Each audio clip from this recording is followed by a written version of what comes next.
Hi, welcome to NDE TV. I'm Peggy Robinson.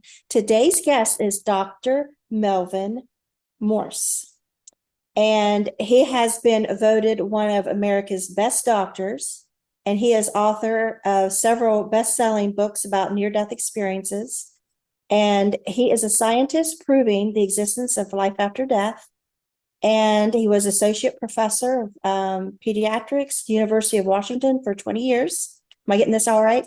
You're perfect. And can you tell us what you're currently doing? You're director of recidivism? I work with the ex-incarcerated, and really to apply the lessons of the near-death experience for personal transformation. That's Because awesome. near-death experiences, it's not just about proof of life after death. It's about how we can live our lives more fully, more consciously, more loving. To find a sense of meaning in our own lives. Why wait till we die to have this wonderful experience in the life review and suddenly realize, oh, I was supposed to be kind. I was supposed to be loving. Yeah, and make a difference, I think, is Right. important. So I work with the ex-incarcerated, and our group is called the Recidivism Prevention Group. And I also am continuing research on various aspects of consciousness. Okay. Right now, I'm I interested I in was media. a correctional counselor at a women's prison in West Virginia. It had just opened when I Oh, really? started. So that was interesting. So you understand the need for it. Yeah. That there's it's a recidivism, which means people committing crimes again and going back to prison. 75% of once you're released from prison, 75% nationwide go back to prison within 3 years. And in spite of job training and all of the interventions that society provides. And I think if you've worked in the area, you know that spiritual solutions. And I'm not saying that I'm not saying we need to convert everybody to Christianity. That is not what I mean by a spiritual solution. I mean understanding that your life has purpose and meaning. That's what I mean. Yeah. I think they need a program called Cut the Bullshit. Yeah. You know what I mean? Just Yeah. cut the bullshit, because so many were just sucking up to me, hoping that I would give them a good parole recommendation, for release. And we weren't working on anything other than them trying to look like somebody they weren't. Right. That's you're presenting the real world side of what I just said. Mm-hmm. Learning that your own life has purpose and meaning, learning to be authentic, knowing that when we die, we're going to learn that this life is about lessons of love. Those are all the types of things that, once you internalize all that stuff, then you don't feel like you have to suck up to your, to your counselor because of you think that that'll help you with parole. You realize the foolishness of that type of behavior. Yeah, I mean, it sounds trivial, but it's true. The truth will set you free. To find your true self, your true story, and present it in your authentic, truthful, all throw it out there, the good and the bad and the ugly. And I think that's how the only way we can evolve. We can't evolve of trying to be something we're not, or trying to be somebody we're not. We have to look at our lives and take responsibility, but then also take the pats on the back for what we survived, what we got through, what we learned. And I know you have a situation that you don't realize that I identify with, because I was, in everybody's eyes, perfect, because I wanted that, because I come from a childhood where I was never good enough. And then my first marriage, I was never fit in. And so it made me work really hard to be the perfect image. You know, I was the perfect mother, the perfect wife. I had therapeutic foster kids. I had 60, you know, and I Oh my adopted gosh. 10. So everybody's like, wow, isn't she perfect? Right. Well, I was perfect because I made myself that. I wanted to be that so bad. And then we live in Southeast Ohio. We moved to Michigan so I could attend law school. I've got 9 adopted kids. Our 5 are grown. I've achieved everything in life to this moment. This is my stepping into my world of perfect, right? We get a knock on a door. And so we can't get rid of it. We get a knock on a door from Children's Services. I had just worked Children's Services for almost 8 years as an investigator and had a wonderful reputation. I was this kick butt investigator. Like, I solved cases like, I was like, how'd she do that, right? I get a knock on the door, world changed, because one of our adopted daughters decided to ruin our lives. And she did. That is something I can relate to, Yeah. actually. Yeah. Ruined, life ruined in one knock of a door. They said, they already decided we were guilty before they ever got there. They already were calling to find foster homes for adopted children before we even got there. I wanted to go to law school to fight for children's rights because I saw all the corruption. I saw all the horribleness that stuff wasn't supposed to be happening, was just commonplace. You know, I was going to change the world. And 22 years later, because I was like, God, why did this happen at the time? God, I'll never see the good of this. Why did this happen? The injustice, the trauma. I didn't start law school. Totally changed my life on a dime. They removed our children. Me, you know, me. My children was removed. 9 adopted children removed from us. I couldn't look in the mirror for a couple months because I looked in the mirror and I see who they thought I was, and that wasn't me. They created us into these monsters because of one lie. We find out years later that the caseworkers got it was a Christmas time, and they got a bonus for every child they removed. If they got permanent custody, then they usually got more money. It had a lot to do with money. It had a lot to do with envy of someone wanting our children. The school nurse wanted our children. She told her kids she was going to adopt them, that we were getting too much money. She wanted to quit work and get that money. There's a lot of stuff that went into it. It had to do with enemies, that, oh, she got a call on her, she's got a problem. Let's all call and let's all lie about her because she raised our kids and we're mad. You know what I mean? It's like a storm, a shit storm. And so I had the stamp on me like child abuser, right? Like suddenly, and then we finally get our kids back, we move back home, but I'm like afraid to show my face in the kids' school. Like everybody knows, like they think they know, right? They don't know. They think, like I heard, you know, if you want to talk about it, I don't know, the waterboarding, like you was never accused of that. This is like, people just take stuff and they just make it out like, and I didn't mean to go there if that's not okay. Like we can start over. This is very therapeutic. It's amazing. I think for someone who hears this and they don't believe that it's possible, they're wrong. Right. It's very possible.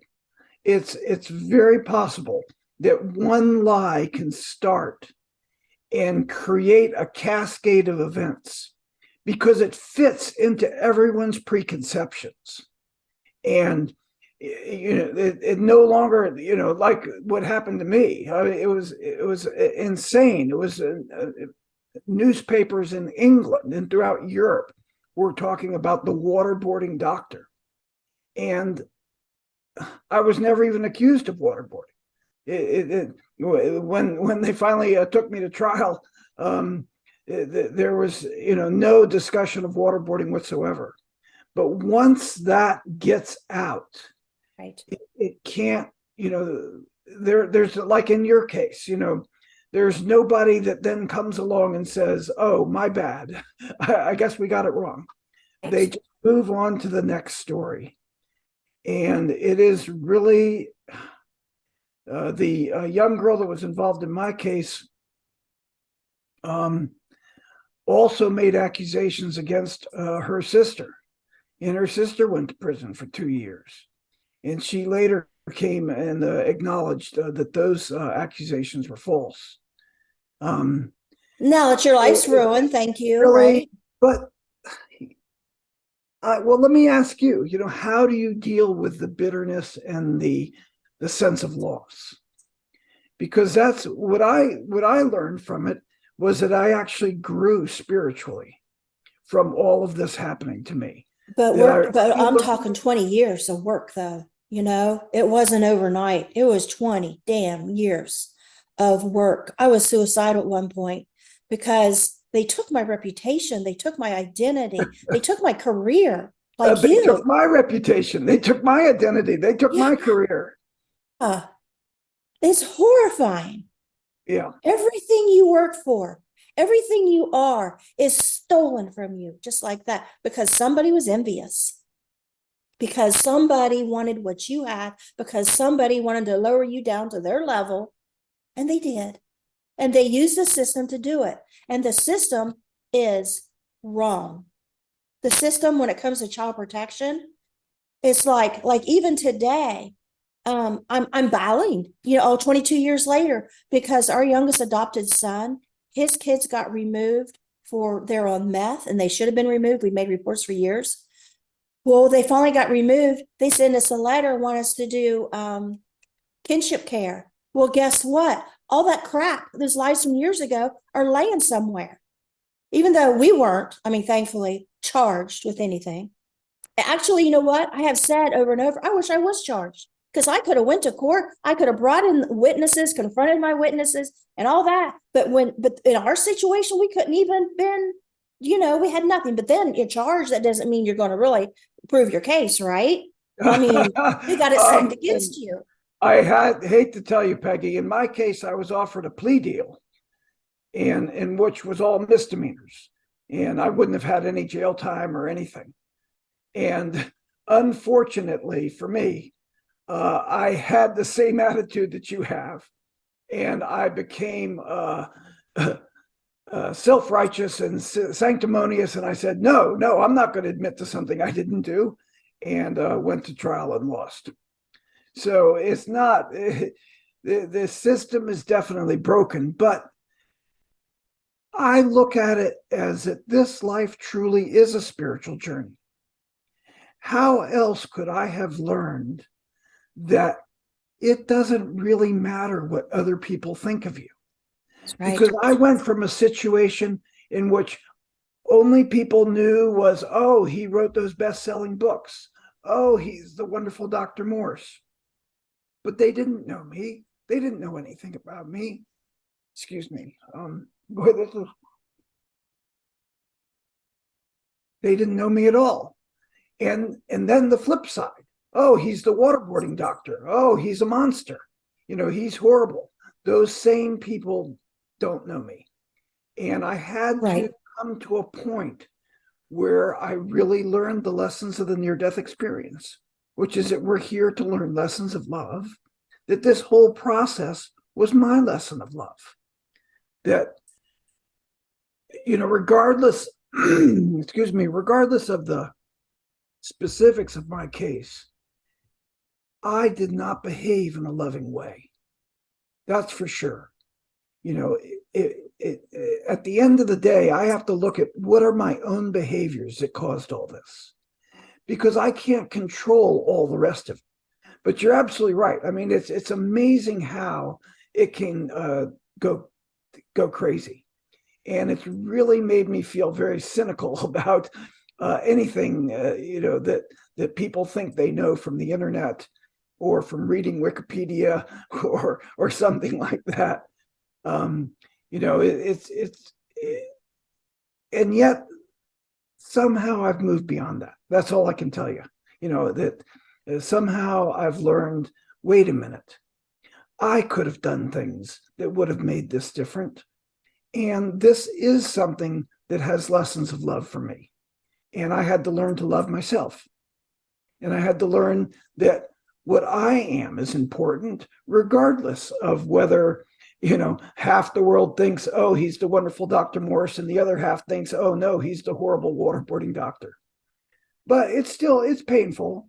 I still, I was invited to speak, be on a show. Then the guy called me up and said, "Sorry, I read about you being a waterboarder. You can't be on our show." Oh my God. Yeah.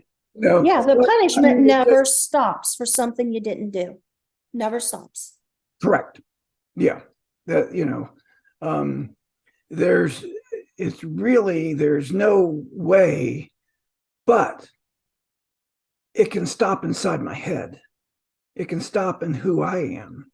It can make me that much more determined to be a kind, loving person. And I'm sure what you're doing now with the recidivism, you wouldn't have done if this hadn't happened. When I was in prison, working with prisoners on meditation, teaching them to get in touch with their inner self, you'd be surprised. I have easily dozens of men that I'm still in contact with, and they have no further cravings of heroin addiction. Which, I mean, think about it. That's really, Yeah. and yet simple tools like meditation and what I call mind training, but mind training simply means learning that internal mental discipline that, you don't have to get someone before they get you. You have to be true to your authentic self. Like we were talking about earlier, that if you want to impress a parole board, it's better to walk in with a sense of who you are and a sense of confidence. And that's what I had to learn. I had to learn all of that because my self-esteem was from writing books and being an author and being a doctor and all that kind of stuff. And so now I had to learn in the lessons that I learned in prison, I then shared with my fellow prisoners.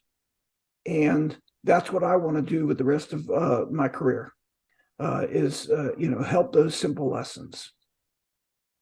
It makes me think of Johnny Cash. Have you seen the movie Walk the Line? Yes. Yeah, that's a It great makes me movie. think of that, Yeah.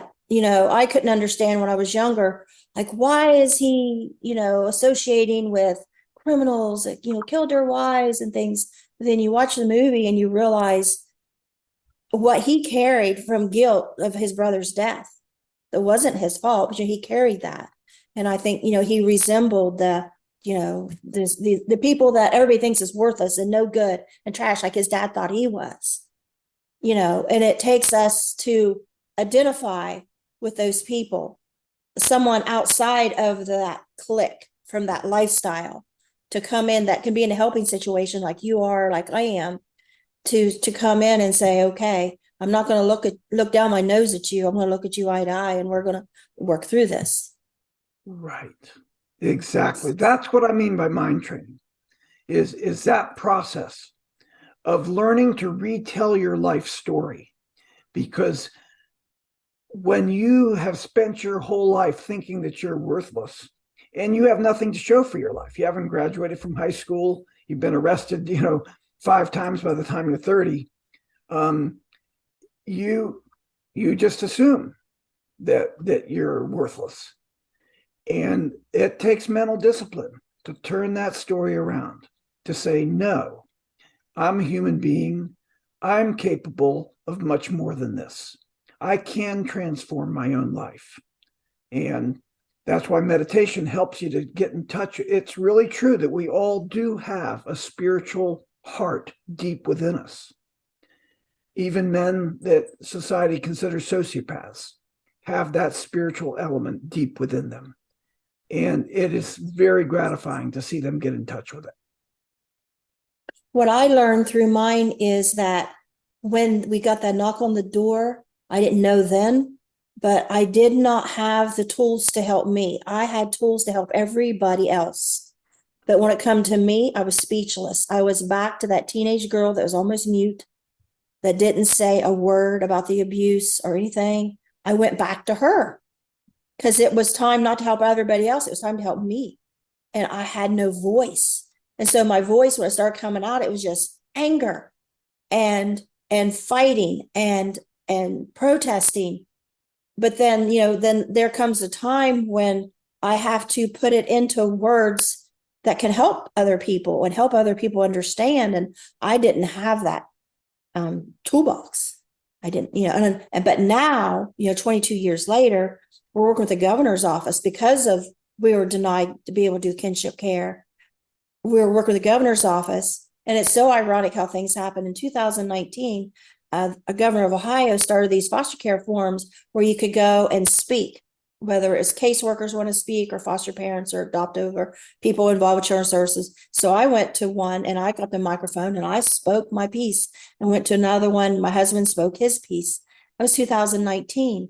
And we didn't realize till this happened this year with our grandkids, because of the people that spoke out, the governor's office created a new agency that just started Wow. like July 31st, or I'm sorry, May 31st. And my grandkids removed July 31st. It just started. And we were one of the first people to take advantage of an agency that we helped. They said, you helped create this, but for the people that spoke out. And so what it is now they'll go back and investigate children's services. And they never had anything like that before.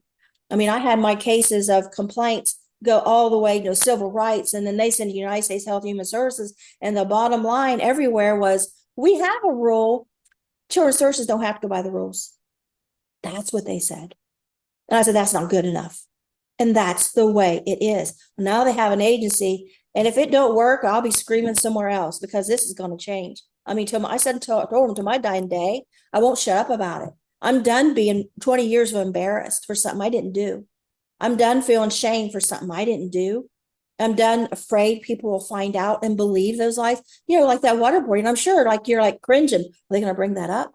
Is that going to be an issue? It's going to follow you around. And then at one point we have to take it instead of hiding it and bear. To me, it's like rape.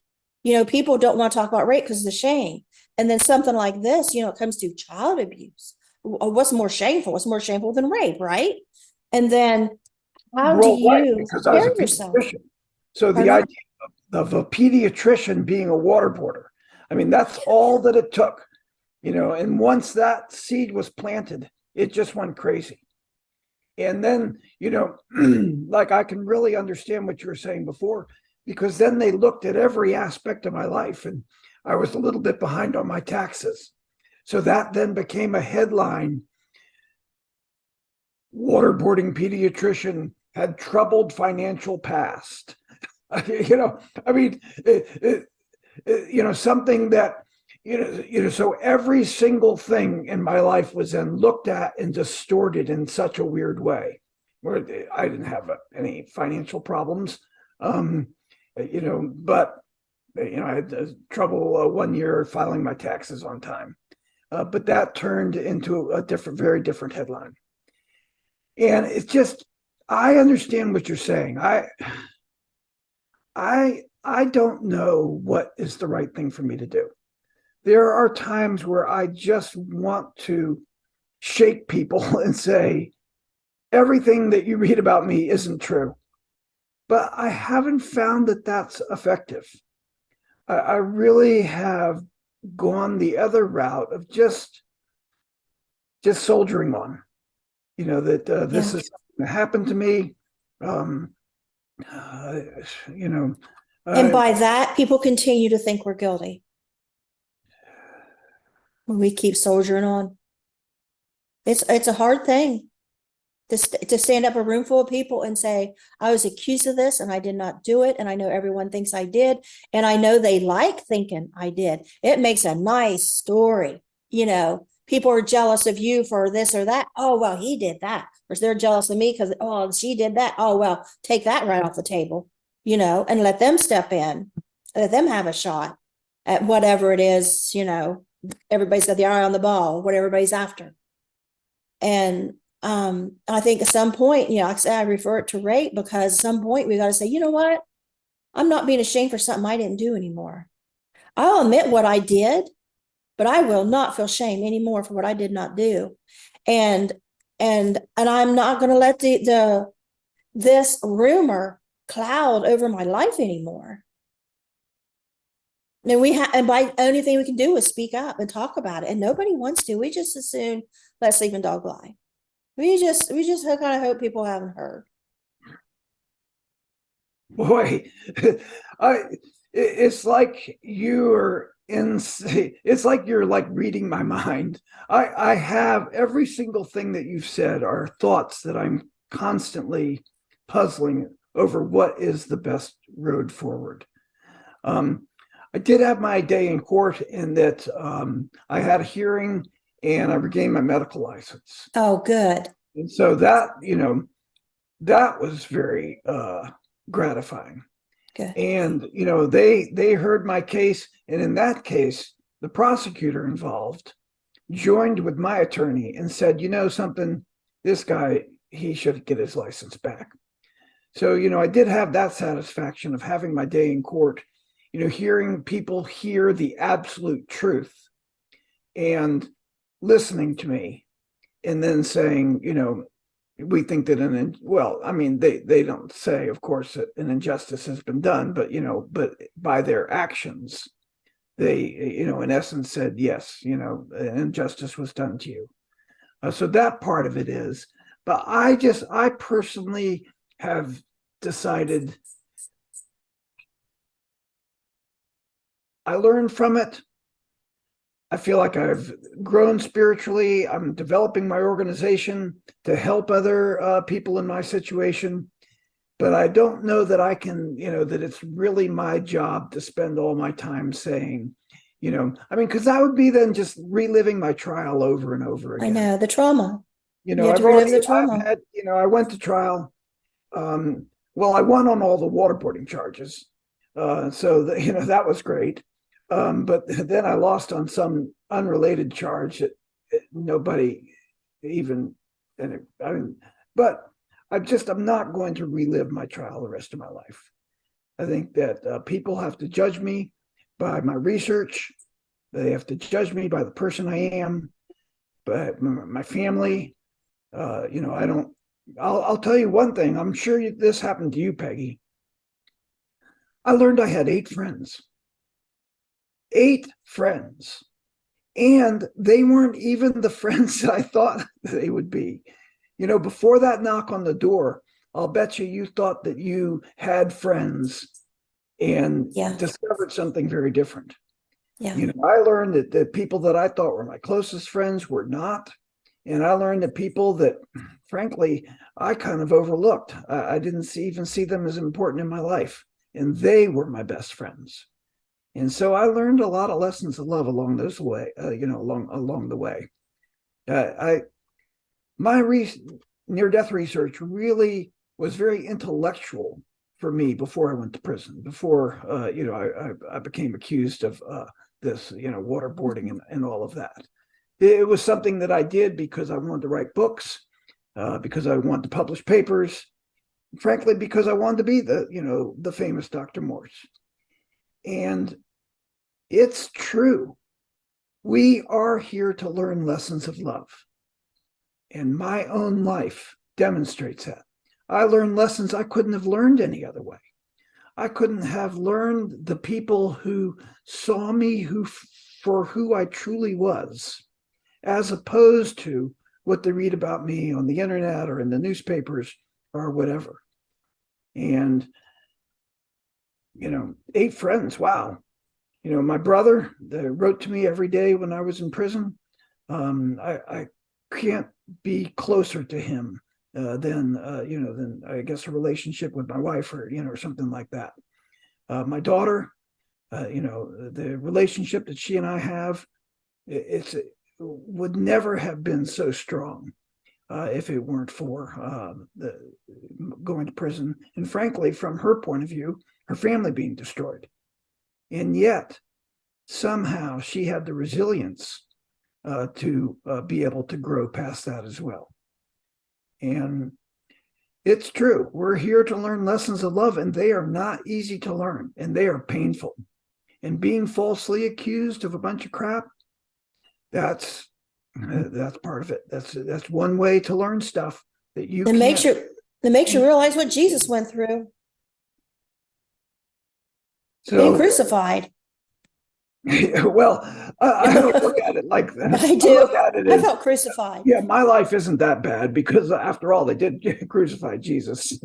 Well, but I mean, to be wrongly accused and receive the punishment for something that someone, is guilty of something actually did. One thing that finally saved me is I recalled, and I kept pushing it back so I understand it.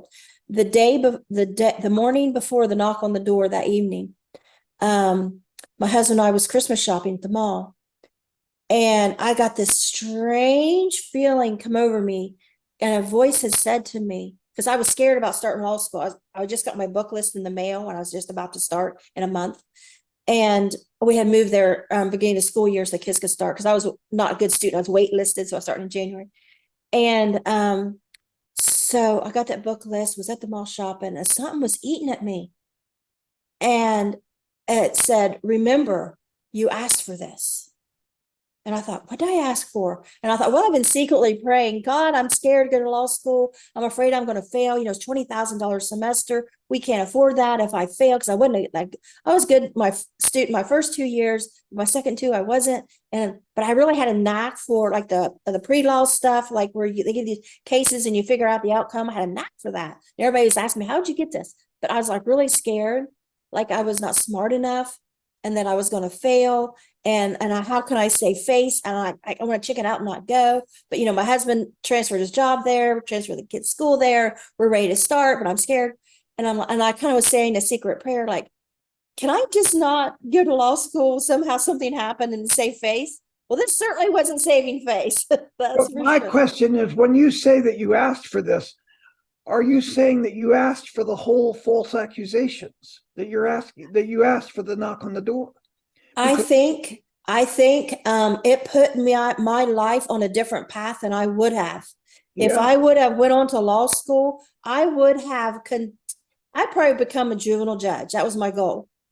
And I would have been removing children every day of the week.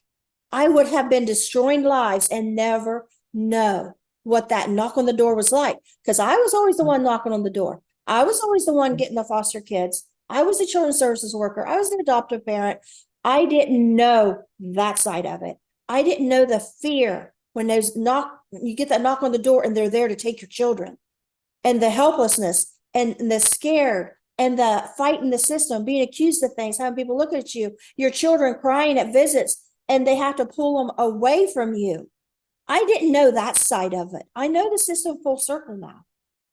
And I almost would say, thank God that happened.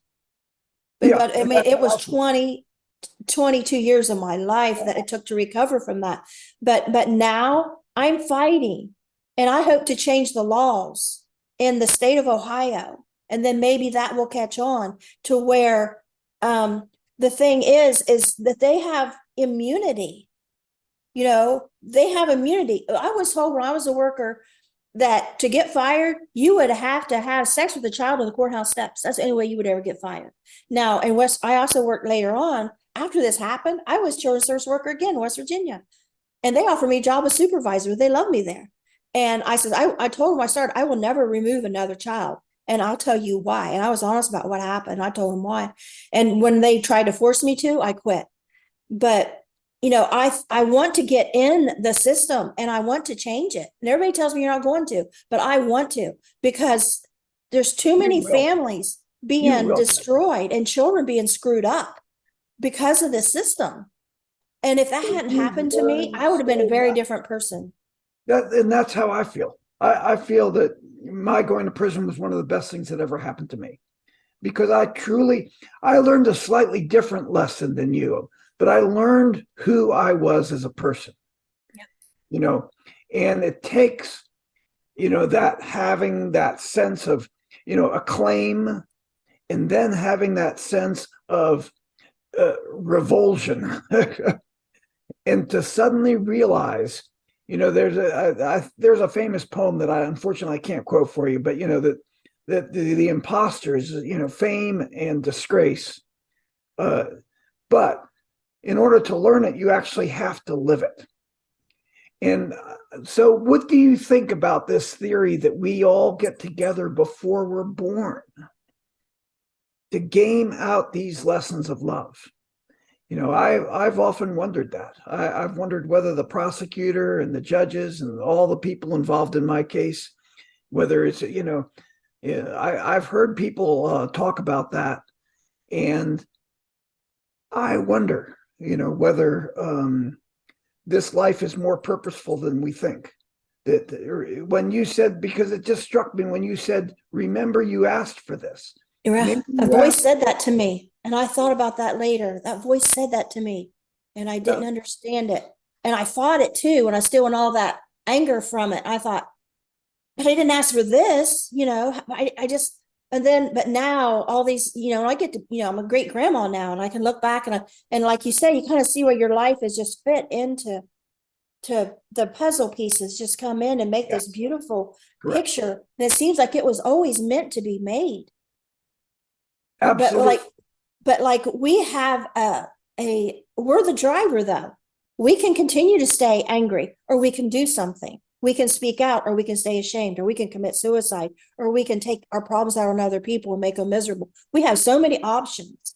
But if we play that music, that instrument perfectly, if we work our creative magic and putting all those puzzles together, we work to put them in that beautiful place too. I mean, it may have been predestined, but I think we are this creator too that says, I'm putting all these pieces together beautifully. I'm not leaving them crumbled in this pile of ugly crap. I'm going to make something beautiful out of this horrible mess. And I'm going to show the world, look what I did. Now, let's change the world. We have that magic. We have that ability. That's exactly what I'm trying to do. That I'm trying to say, wait a minute. I learned something from this. And I learned not only is my life worthwhile, but the men that I was imprisoned with, their lives are worthwhile, even if they often didn't think it was. And, the way they behave towards you is just a reflection of that they think that their life is worthless. One thing that really impacted so many men was when I told them what happens when we die, and that sense of the life review, and that we're greeted by a loving light. It's kind of like after you've been through everything you've been through, to finally then get like an attaboy and this huge hug from God and a sense of unconditional love. And ordinary love is something that these men often have never experienced. And to know that regardless of who they are and what they've done, they're still going to be hugged by God can really change people in remarkable ways. Now, since this is NDE TV, I'm going to now tell you about some near-death experiences that guys told me about in prison. Okay. Yeah, because I've never had a chance to share these. And if people ever wonder, you always wonder, well, what is these near-death experiences anyway? I mean, gosh, because mostly your study was children's near-death experiences prior, correct? My study was with children and their near-death experiences. But when I was in prison, I met many men who had near-death experiences. And these experiences transformed them. And they're a population of people that you ordinarily don't think of as having a near-death experience. Most people that have near-death experiences are white, middle class, and oftentimes these men didn't realize they'd had a near-death experience. But I'll tell you my favorite one was we were in this course in which we're supposed to write out a plan for our life. And it's just like what you said, basically everybody there is just, writing down some BS because they want to impress the teacher. But this guy next to me, he looks at me and he says, well, God told me that he had a plan for me. And I was like, what? Yeah, he looked at me and he said, yeah. He said, I do have a plan because God told me that there's a plan for me.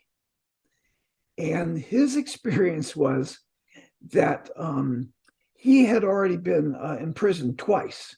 And so, in Delaware, and I think most of the states in the country, once you're in prison 3 times, then you're a career criminal and they put you away. So he did not want to be arrested a 3rd time.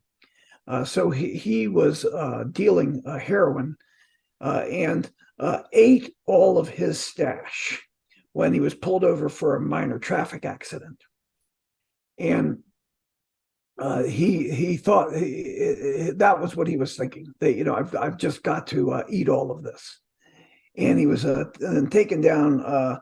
And while he was in lockup, he had cardiac arrest and nearly died. And he said to me, he said, suddenly the room went all white. He said, and everybody was jumping around and they were pounding on me and they were shouting for the guards. And I was telling them, stop. Why are you doing this? I'm okay. You don't have to do this. And he said that then he said, and that's when God touched me and said that he had a plan for me. And wow, I mean, so, he had never heard of a near-death experience before. And I asked him if he'd, read, this something he could have read or something like that. He said, most of my time I watch cop shows or, functionally illiterate, as many, unfortunately, many men in prison are. And he told me that his life was changed. And the time that I was there, it was true. He went on to get his GED. After he got his GED, he then went on to complete just ordinary high school. And he established a relationship with one woman who was a nurse and ultimately was released and has never gone back to prison to this day.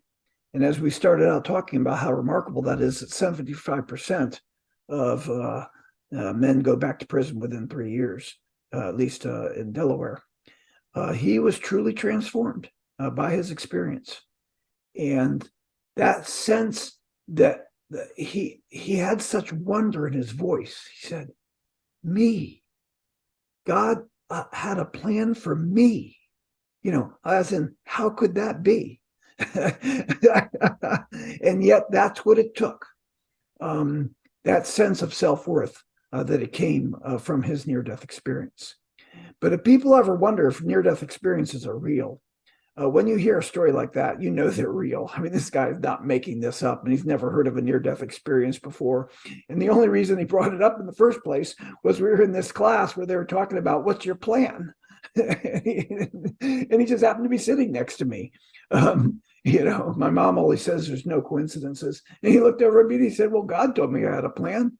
And then he told me this experience. But I watched him and he was transformed. And he wasn't the only. One other experience was a guy who was a career criminal. And he had 2 near-death experiences. And his first near-death experience had no effect on him whatsoever. Went right back to being a criminal.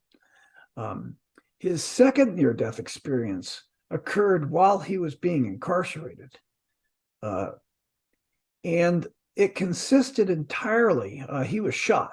He was, I can't remember how many times he was shot, but, nearly died from shooting and then was incarcerated as a result of the crime that he was committing at the time.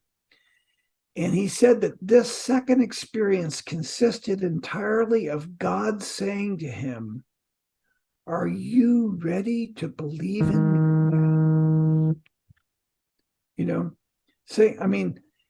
Just that simple sentence, are you ready to believe in me now?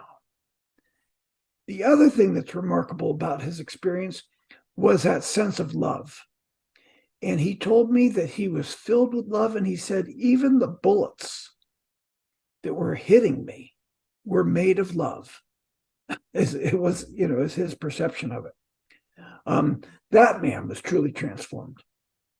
And he, fortunately for him, he got out on appeal.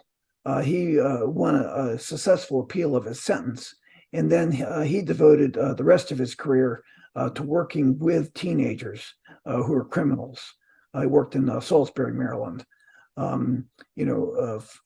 with a youth organization to try to, who better than him could speak to young punks and get them to live, a more orderly and less incarcerated life. And it was those kinds of experiences that gave me the idea that this transformation can occur even without the drama of the near-death experience, that it can occur through meditation, and it frankly can occur just from realizing that you're a worthwhile human being, to rewrite the story of your life. But what you said really resonates with me, because it's interesting to me that I think, well, certainly liberals have the wrong idea about prisoners. The feeling sorry for prisoners is not the way to go. And thinking that they're victims and all this kind of stuff, they already are. If they think that they can get somewhere by playing a victim card, they're going to, they're going to emphatically play it. Yeah, they're all of a sudden abused as a child, like Casey Anthony. Right. Oh, well, I sex abused my dad, so they'll feel sorry for me and I'll get out of this. But on the other hand, conservatives are wrong in that these men are perfectly capable of transformation. Absolutely. But they have to believe in it, and somebody has to believe in them. And it has to be more than just job training. There's plenty of jobs for men who get out of prison. The problem is they can't keep a job, and they can't keep a job because of these very fundamental principles that they don't think they're worthwhile. They don't think that, but that then presents itself with behaviors, arguing with your boss all the time, sabotaging yourself at work, figuring out ways to get yourself fired. I think a lot of these boys growing up without dads can't handle authority. Right. Right. I mean, that's it. And the only authority figures they've known are women. And so that's why you see so much. They manipulate them in that world. Because, it's, and all those little things that you learn, that I learned in school and on camping trips and, by, being, having little clubs and all those kinds of things in school, you learn lessons from those. And those are all things that most men in prison missed out on. I was at an interview for a men's prison one time, and the guy interviewing me asked me, what do you suppose, which is what's your personal feeling, what do you think is the reason for recidivism? And I said, lack of services when they're out. He looked at me and he said, how did you get that? He says, it's taken a lot of money, a lot of years and studies to come up with that same answer. How did you get it that quick? And I said, because they're out there with nothing. They come out and they have nothing to get them through. They're just lost out there. And you think, what you're talking about is these guys and in women's prisons too, is if you don't have, and like us, when we're faced with this trauma and our lives turned upside down, if you don't have a core strength in your soul to get you through, to stand up for yourself and not buy into what everybody else thinks of you, but keep that core, what you know about yourself, and I think of Jesus again, as he is being asked all these questions, as the hearing or whatever, and these things are happening. He knows who he is. He doesn't waver on who he is. And that's the main thing I learned out of what happened to me, is to never forget who you are. No matter what everybody else says you are, don't you dare ever forget the truth about who you are. Maybe what they're saying is true, consider it. But if it's not, don't take that on and be ashamed for stuff you didn't do and carry your head in shame. I mean, I think we need Hard to not to be be things like, ashamed. Those those are those are words which I can tell your listeners are hard fought words. You say it so easily, but I know you told me then also it took 20 years. It's because it's very hard. So much of our self-esteem is on what others think of us, and particularly for me, because I was a classic overachiever. Always did well in high school, always did well in college. If there was an award, I wanted to win it. And I wrote a book and is a bestseller. And I did studies, and they were very well received. And so all of your self-image is based on all of those things. And then have you thought about writing a book about what you went through? Being falsely accused, going to prison, what you've gone through even now? Because that's what got me through. Was 5 years ago I wrote my memoir. I just sat down one day and I felt like the whole world won. Like I'm waving the white flag to the world, like they all won. There's no such thing as justice. I give up. And all of a sudden I had this vision come across my eyes. And I grabbed my laptop and I just started writing. I quit for 3 months. And I didn't ever think I'd publish. I was going to put it away, and have my kids get to my grandkids when I die. But then, as fate, as the design plan, someone in an IONS group, a leader, she says, "Why don't you send that to my publisher?" I'm like, "No, no, no, no, no, no, no, no, no. You don't understand, And so I called him and I said, "It's not worthy." He said, "It's worthy because you're worthy." Those words healed me on the spot. For wow. someone to say that to me. And I sent it to him. Right. And need a lot of deep editing, because I'm not like you. I'm not a smart person that knows, how to write a good, a manuscript. But I think, I don't know, I won't put pressure, but I think that would be awesome if you could write a book I'm going to about think about it. your experience. I want you to just think for a moment what you just said right there, when you said that someone said to you that you're worthy, and that healed you on the spot. Mm-hmm. And if people doubt my work with criminals, I have seen that happen so many times, that just by saying something like, "You're worthy, I believe in you, you can solve your own problems," they've never heard that kind of thing before. Frequently. I'm not, this is a stereotype, but it's a stereotype that's true. And just as you said how simply it healed you, it can. And I don't think that there's going to be, I don't think there's ever going to be more services for the ex-incarcerated. I don't think society's ever going to figure out, hey, wait a minute, we can't just lock them all up forever. We've got to.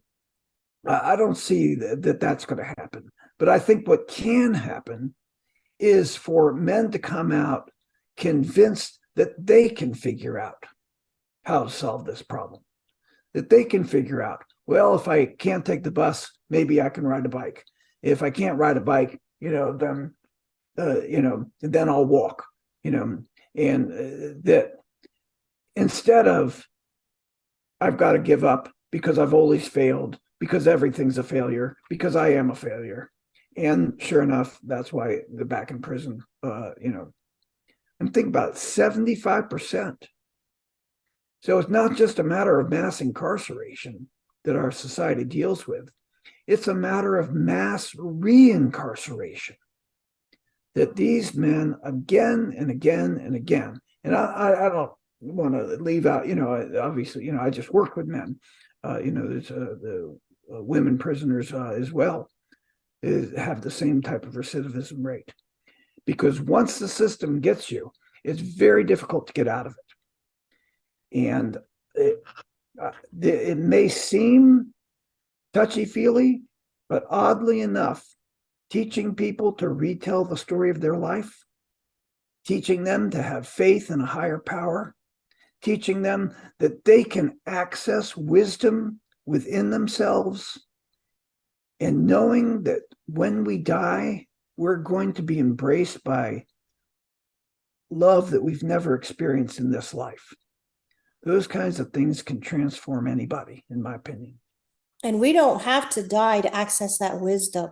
I Correct. say God is as close to you as you want him to be. You can reach out your hands and he's there. You can feel his hand in yours. Because I have been to the point before, like, God, I cannot walk into this job one more day. I'd put out my hand and say, walk me in, because it was just, working at children's services, that I was seeing so much corruption and so much horrible evil. And I just like, get me through. And as far as services, I asked one time, do any of these services actually work? And someone said, did a study on that. The only thing that works is the big brothers, big sisters. Yeah. Because it's person to person. Yeah. And it's because it's that type of, it's real. And it's teaching people to be real. I agree. It's just ordinary people helping each other. It's the big brothers to big sisters. All right, Peggy. Well, I'm going to show you my pictures. Okay. All righty. And this is children's near-death experience pictures? Yeah. So I'll just shift gears real quick. Okay. When I was at Seattle Children's Hospital, I mostly did critical care medicine. Okay. And just happened to run into a young girl who nearly drowned in a community swimming pool. And she told me about her near-death experience. She drowned at the pool? Yeah. Okay. My first NDE was drowning. That's interesting. Yeah. And I gave her a look like, what? And she patted me on the wrist and she said, you'll see, Dr. Morse, heaven is fun. So I wanted to see if this was true. And when I was at Seattle Children's, we interviewed every child that had a cardiac arrest over about a 15-year period. And we went and interviewed them. So, we didn't take volunteers to our study or anything like that. And I'm going to show you these pictures because they're just amazing. Okay, but you have to enable your screen sharing for me. What do I do? Oh, no. Sorry. Are you able to hold them up? Nope, they're on my Sorry. computer. Crap. I have to enable. Okay, let me see. Maybe I can learn to do something new. Live on Facebook Live. What's these whiteboards? Oh no. Should say screen sharing. Participants, chats, screen share. Okay. It says basic, advanced files, and whiteboard. Do you have any idea? No, unfortunately, my wife taught me how to do this, and I can't remember anything. I'm going to hit share, see what happens. I think that's if I had something to share, though. Or does that mean I'm going to hit share and see what happens? Okay. Yeah. Nothing's happening. That's what. Nothing's happening. Maybe All because right. Well, I'm going to sorry. describe these pictures. You know what? Describe them. Okay. Because these pictures are just amazing. Okay. Do you have a website where somebody can go to and look at them? Mm-hmm. Yeah. Okay. My website, it's melvinmorsemd.com. Okay. I'll put that in the description too. Yeah. Okay. And so I've got all those pictures on my website. And interviews with the kids, videos of them. We had no idea that these children had near-death experiences. They often hadn't even told their parents. I said to one little girl, I said, why didn't you tell anybody about your experience?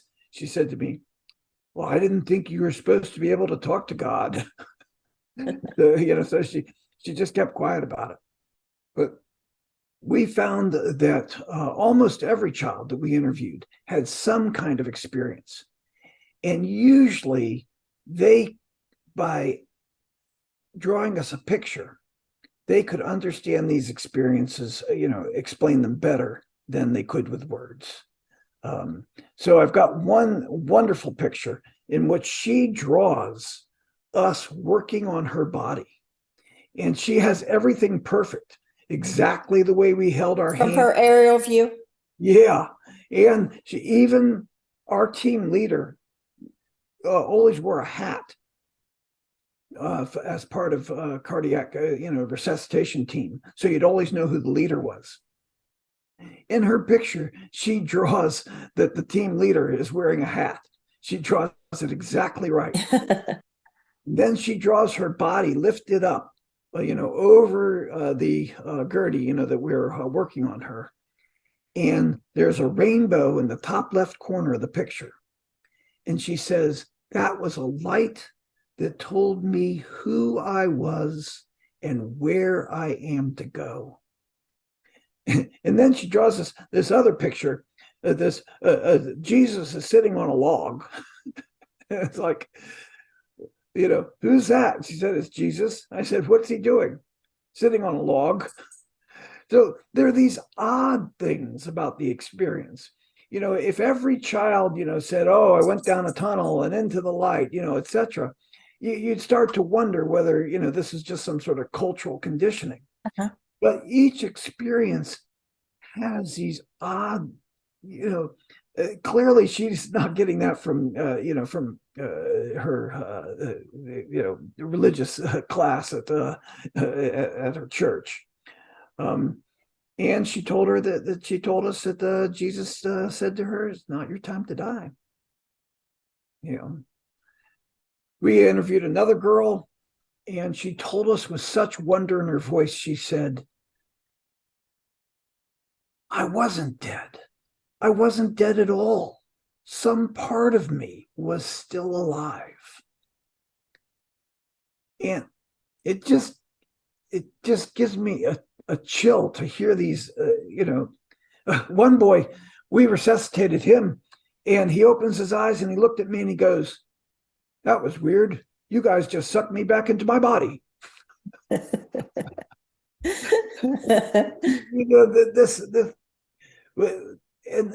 the odd things about it. One boy, I have his picture that I was going to show you, but it's a big tunnel with a rainbow in it.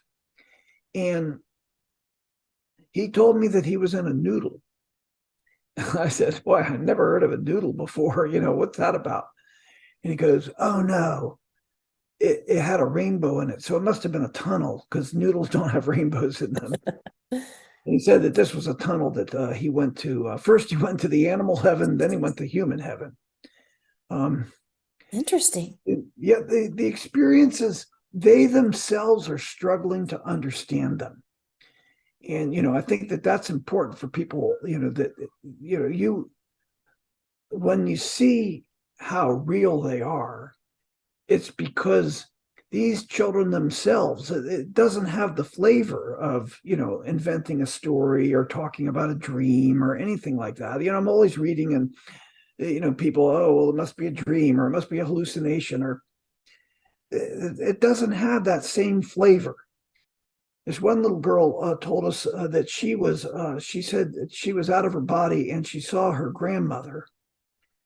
And she said, I was just so shocked to see her. And then she goes, and then I was back. And I said, what do you mean you're back? And she clenches her fists and she goes, that's what I'm trying to figure out. And, that clearly is not a dream. That's not a hallucination. That's somebody who's had some extraordinary experience that they themselves are trying to make sense of. And how could you fall asleep that quickly and dream? Right. Well, they're when you not. die so quick and come back. They're almost dead. I mean, that girl, the one I was telling you about, she was just so shocked to see her grandmother. We had to put a needle in her heart to restart it. So that's near death by Yeah. anybody's criteria. And I'm glad that we started this out by talking about my experiences and being falsely accused of waterboarding this little girl. I didn't mean to. Like, I didn't know where it was going to go. Like, it Well, just, because it resonated with you. You had a similar experience. And it's something that I don't really talk about a lot because, like what I told you, is I pretty much have, I just want to soldier on. That's. But one reason, excuse me, one reason that I've chosen to make myself vulnerable, and still have a presence, on Facebook, and still try to talk about this, is because our study will never happen again.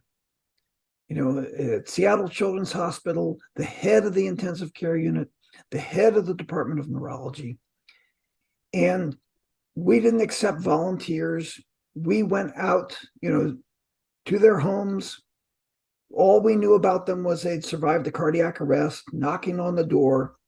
Could we talk to your daughter, your son, about what it was like to be in the hospital when they almost died? And then to hear these experiences.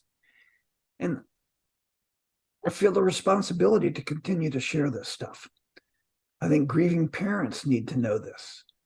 I think the people are constantly, oh, well, near-death experiences are caused by a lack of oxygen to the brain, or near-death experiences are just neurochemicals, or near-death experiences are caused by drugs, or, etc. We studied all of that.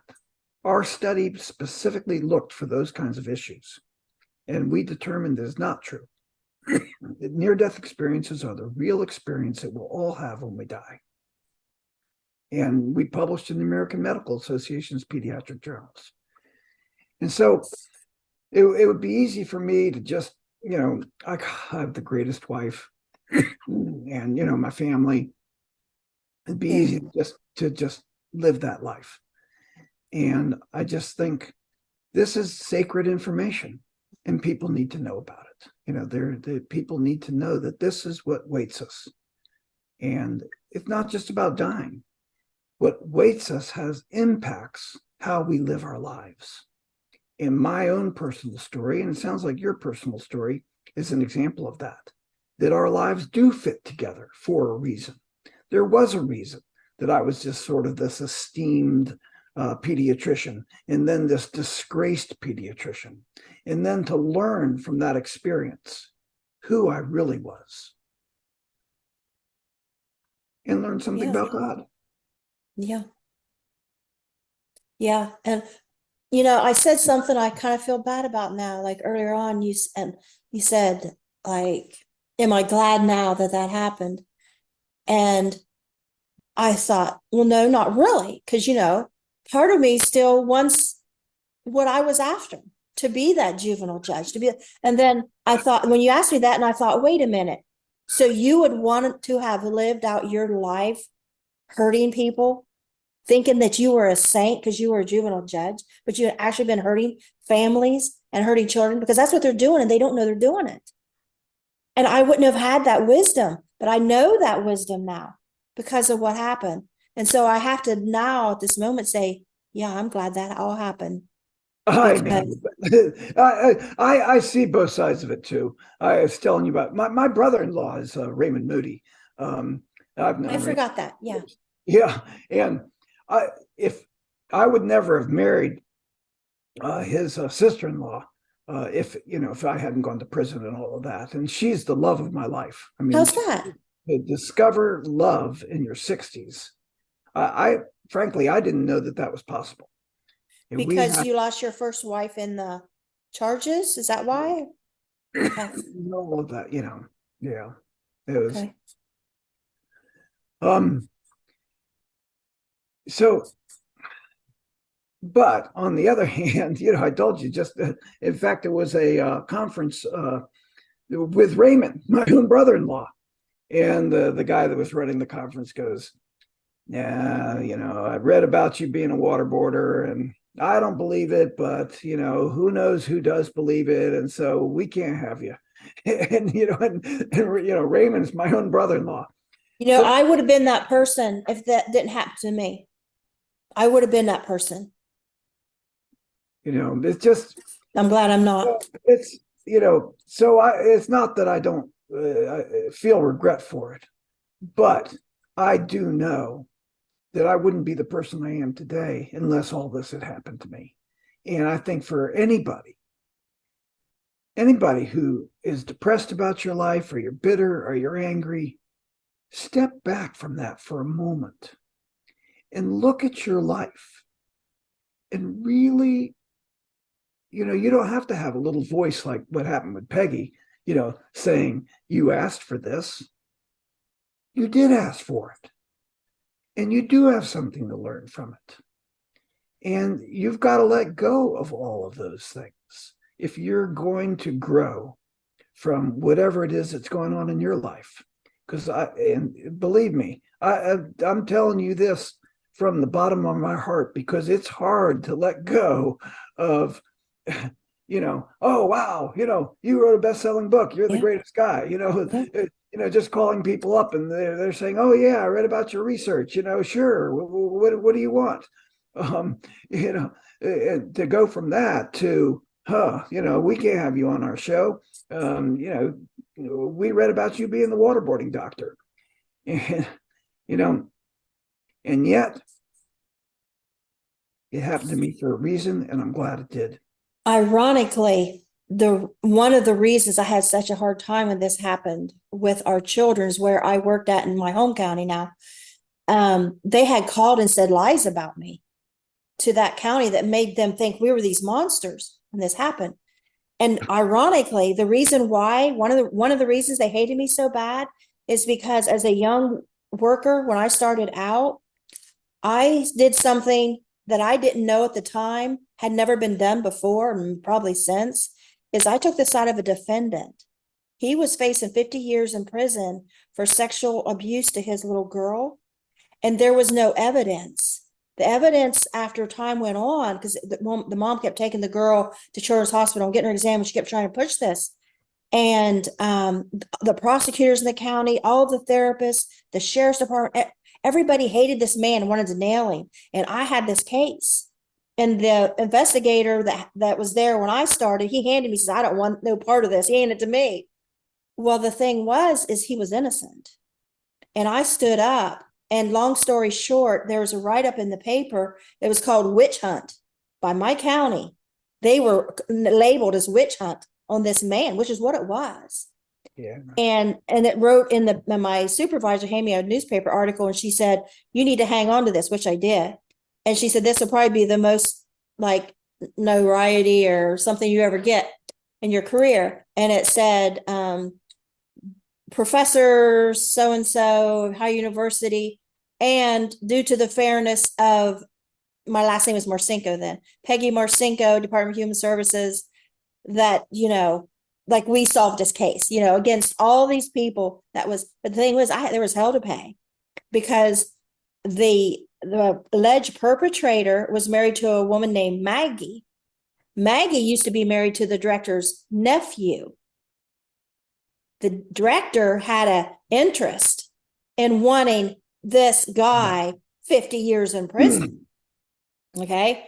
So then I found that out and I put it in my notes, and my supervisor comes and says, he said, don't be putting his name in the notes. And I said, what time is it? And I written down the date and time. Supervisor just said, do not put this in the notes. I put everything in, and there was hell to pay for embarrassing the county, for him getting caught, et cetera. It was just one thing, but a whole bunch of stuff. I ended up investigating the county and reporting the county for wrongdoing on a lot of things. So there was a lot of reason when this little girl told this little lie in Michigan, and they call Meigs, where I'm from and where I work, and they say all these lies about me that made them think I was this monster. They said that they think that I only became a caseworker to learn how to abuse kids and get by with it. They had no reports. I did anything, nothing against me. I was like I said, 60 kids in my house. I was like I handled 75% of all the child abuse investigations. I had a wonderful reputation. But they made me out, painted me to be a monster to get back at me. So they were like, I'll be damned if that woman's getting these kids back. She's had to have done something. We don't see any evidence, but she's had to have, and we're going to be the ones that catch her, you know. And so then now it's affecting 22 years later, my grandchildren that we can't get out of foster care because it's dumb shit. And because there's no way that you can go in court and prove your innocence. But I hope you write a book, and I hope you Well, everything you're saying, for people who are listening who wonder, don't. Unfortunately, it's true that once people start to pile on, then everything gets distorted. And in my case, after a while, they were saying that not only did I waterboard this little girl, but I was waterboarding her to induce a near-death experience. Oh, really? That made wonderful headlines, I'm sure. I'm sure it sold a lot of papers. And exactly. And this even came up at trial. So, it's just, there's nothing that can't be twisted into something. And each person has their own reason for it. One person thinks the system's broken, so that they have to lie to make sure that these waterboarders get put away. Another person thinks, maybe they've been abused themselves, and so here's their chance to get at somebody who's committed terrible abuse. And it's when you said earlier that it's hard for people to believe. It's hard for me to believe. Every time I look for, put my name into the internet and see man convicted of waterboarding, there was no waterboarding. There was no waterboarding at trial. The little girl, I told you, she did admit that she told lies about her sister and sent her sister to prison for a couple of years. But, there was no evidence anything remotely like that was ever presented. It was just something that my son said it the best. My son wrote this impassioned defense of me. And he said, I don't know how this fable got started about my dad. He said, all my dad did was raise me with unconditional love. But yeah, so, stuff just gets made up and is presented as fact. And it's, it happens. But for those, and more than you think, I was shocked at how many innocent people are in prison. Yeah. There's more innocent people in prison than you think. Well, that first day, that knock on the door, the worker said to me and my husband, you guys are going to prison. Yeah. I mean, and a prison, I come to go to law school, to fight for children's rights. And yeah. And so I honestly, I'll tell you the truth. A lot of people don't know, my husband, is until a couple years ago, I still had a fear. Every time I hear a car, is a cop coming to arrest me. Yeah. Because I learned in that experience, you don't have to do anything wrong. All it takes is somebody accuse you, and you can get, we was never arrested, but I had that fear. She put that fear in me. And she put that fear in me, I realize now, for the purpose, she wanted us to sign all 9 of our kids back over to them. And they get money for each one of them kids they farm out. They said, all this stuff, we're going to take permanent custody of your kids. She hadn't been in my room, my house 5 minutes. That's not how you do things, But anyhow, because everything just gets twisted around. So, in my case, all of the good that I've done, my son in his impassioned, he said, my dad, has saved the lives of, dozens and dozens of children. All of that is then just turned around and said, look what this so-called good person did, and people, I guess, that's a compelling story. I can narrow this down. Story. I can narrow this huge, big problem we're talking about down to one thing. And that is, you're a medical doctor. You got all this awards, you're an author, you're this, I was this and this and this. But the power of a caseworker that may not even went to college. She may not even had one college class, as my coworkers in Meigs County when I worked there. The power of the caseworker. Like when we come back, some of our girls decided they'd try to pull that stuff too when they got grounded from boyfriend. And the judge said to me, Peggy, I've never seen anything come across my desk that you abused anyone, but I have to do what Children's Services says. Children's Services says this is somebody that went to law school, graduated, and got the job as judge, and they have to go by what this dumbass says? That's standing here lying through her teeth because my coworkers didn't like me and they made up the monster story too, and they got to keep this thing going. That is the problem right there in a nutshell. And because I'm sure you will work with Children's Services as well. That you have turned it into that you want to now, create a sense of justice. And that's what has to be done. In my case, I want to work with prisoners. I want them to help to understand their self-worth, and that's the key to getting over heroin addiction and to not go back to prison again. Most people in prison, like I told you, a hefty percentage of them are absolutely innocent. This idea that everybody in prison claims they're innocent, not true. Most people plead guilty. But there's quite a few innocent people in prison, and I would say most. I didn't have too many tell me that they were innocent. Yeah, that's what I mean. That people don't. That's just some sort of one of the millions of myths that people believe. I did have one woman that took the fall for her daughter. Her daughter killed her husband, and she put the gunpowder on her hands or whatever to make she have the residue. That she says, "No, I'm going. I'll go to prison for you." You'd be surprised how often that happens. One of my best friends in prison took the fall for his son. He had a home improvement business, and that he worked with his son, and his son was defrauding their customers, and he didn't want his son to go to prison, so he took the fall for him. So that you'd be surprised. I mean, there's these amazing stories of nobility and such as that. But what I wanted to point out is that most of the people in prison are heroin addicts, and they're just stealing to support their habit. It's just as simple as that. We're just locking up a bunch of drug addicts, and the other than heroin addicts, I would say the second largest population is undiagnosed mentally ill.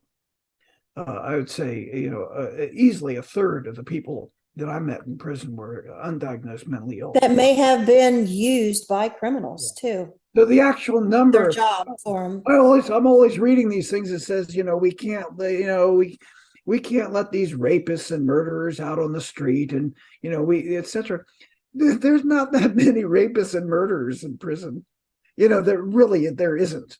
Most of the people there are there the result of mass incarceration or mass reincarceration.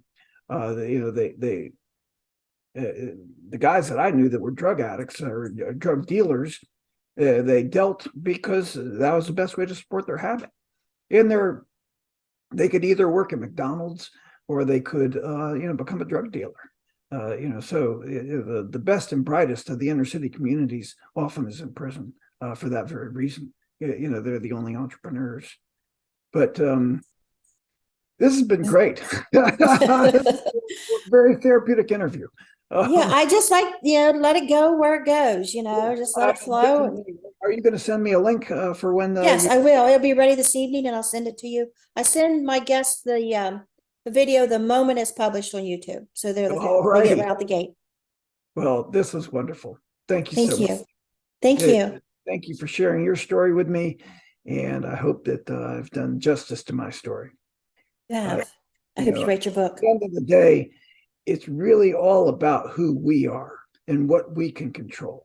And the only thing we can control are our own emotions, how we react to things. how we want to carry ourselves and present ourselves to the world. And it took me going to prison to learn how to do that. And I think sometimes God puts some of us in situations because he knows who will make a difference. Like, you wouldn't have been caring what the inmates are going through if this hadn't happened. And I wouldn't be caring what is going on with the families that are accused of things and they can't get their family back together, etc. And, just like, and I have this big thing, I'm telling everybody, the grandchildren, why do they lost their parents? Why do they have to lose their grandparents too? My grandkids was here every weekend. We had them months at a time. We had them holidays. I mean, they cried and bawled. They didn't want to go home. We knew bad stuff was going on. We didn't know what. And now we know it's come out, what they know. And they wouldn't listen to me. And I was like, no, you're going to question them kids because the mom just told me what was going on. And so, question them now. And then when they removed them, little Zoe, she was 4 years old, she had signs of sexual abuse. And she said something that our son did something, our youngest adopted son. And so now he's went through polygraphs and, now he's being charged with something else, I think. But he's the one that I know he's going to end up killing somebody. Wow. And I will breathe a sigh of relief the day he goes to prison because I know he's going to end up killing somebody. He turned angry when he turned 18. He was a good kid. He turned 18 and I don't know. We got him when he was 4. And all of our adopted, the 9 adopted we had, they all rushed back when they turned 18 to their biological, who's into drugs and alcoholism and stealing and jumping from one night to another and all this group stuff and everything. They want to go to that because we're like, you got to get a job, you got to go to college, you got to do this, and they see an alternative. Why? I could just get this girl pregnant, I get a free apartment, I get welfare, maybe we can get Social Security, we get HUD, we get all this stuff. Why would I go do what she's saying we got to do? Then they end up on drugs, and he's the 3rd one now that's lost permanent custody of their kids because of drugs, of the adopted kids. Now, my biological boys, they're like advanced degrees. They live in mansions. One has 6 kids in the house, the other one has 4. They're doing wonderful. My one son, they were nominated Foster Parents of the Year, wow. because they fostered and adopted. And so, my kids are great. I'm like, okay, what about this reflection on me? Don't reflect them on me, because I'm the one that's reporting them. And they know it. I'm like the cops to my adopted kids. So they don't want me in their life because I find out you're abusing them kids, you're doing drugs. I'm calling the cops. I'm calling insurance. That's me. And they know mom don't change. Mom will, she'll do anything in the world to help you. But if you're doing wrong, there's going to be consequences. So yeah, this has been great. This has been unusual, but I'm sure it's going to help somebody. And I love that there's so many near-death experience stuff out there. They're perfect. Send me $100 on credit card and I'll speak to angels for you. I will, I have all this power because I had an NDE. Let's get down here to real life. Oh, we got real today. We did. We got real. All righty. Thank you so much. So much. I look All forward right. to it. Yeah.